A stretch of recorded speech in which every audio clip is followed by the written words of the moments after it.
थे मौलाना।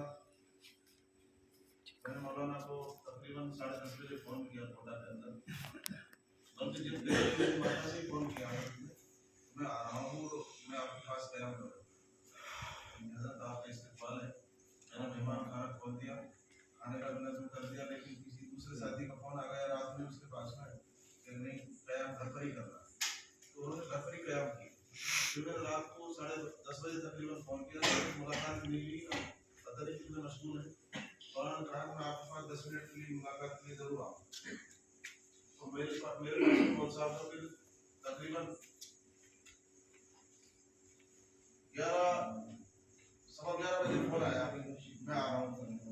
मैं मदरसे के गेट पर आ गया, मैंने बड़ा गेट खोला, मौलवी साहब हमने तो गए वहाँ, हमने 10-15 मिनट बातचीत की।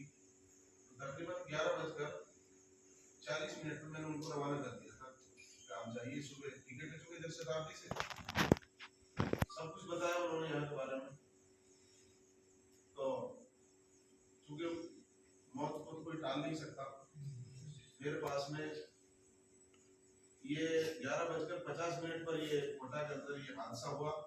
मेरे पास में 12 बजे फ़ोन आया, मौलवी साहब हमें एक्सीडेंट हो गए और मौलवी साहब को गाड़ी से लेके गए, आप जल्दी से हॉस्पिटल।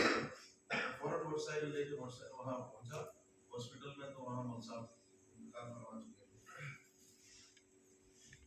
खैर मैं वहाँ अकेला था उस वक्त, इधर उधर मैंने फ़ोन किया और क्योंकि ऐसे वक्त में दूसरी जगह पे कोई अपना नहीं है वहाँ, मैंने बहुत सारे लोगों को बुलाया।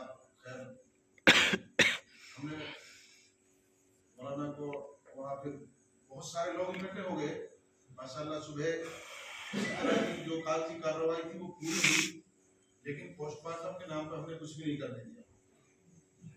मुकदमा वगैरह केस जो कागजात जो पोस्टमार्टम के बनते कागज वही बनवाए सारे, लेकिन इस तरह की कोई कार्रवाई के पास तक भी नहीं जाने दिया। उन्होंने हमसे लिखवाया भाई हम पोस्टमार्टम नहीं करा रहे, इसलिए मौलवी साहब के एहलिया का भी फोटो और उनकी लिखी तहरीर मांगी। वहाँ वकील बुला लिया हमने, वकीलों ने बताया कि ऐसा नियम है, ऐसा हो जाता है, अगर वारिसी नहीं चाहते पोस्टमार्टम तो ऐसा हो जाता है, ऐसा कानून है। बहरहाल वहाँ से यहाँ ले आया, अल्हम्दुलिल्लाह तदबीर हो गई। एक चीज अर्ज करनी है कि मौलाना को आपसे, आप लोगों से, यहाँ के जो अपने गांव से बड़ी मोहब्बत। मौलवी साहब मुझसे बार बार कहा करते थे, मौलवी साहब आप बाहर रह रहे हो, ये लोग आपको वो चीज नहीं दे पाएंगे जो हमको हमारा इलाका देता है।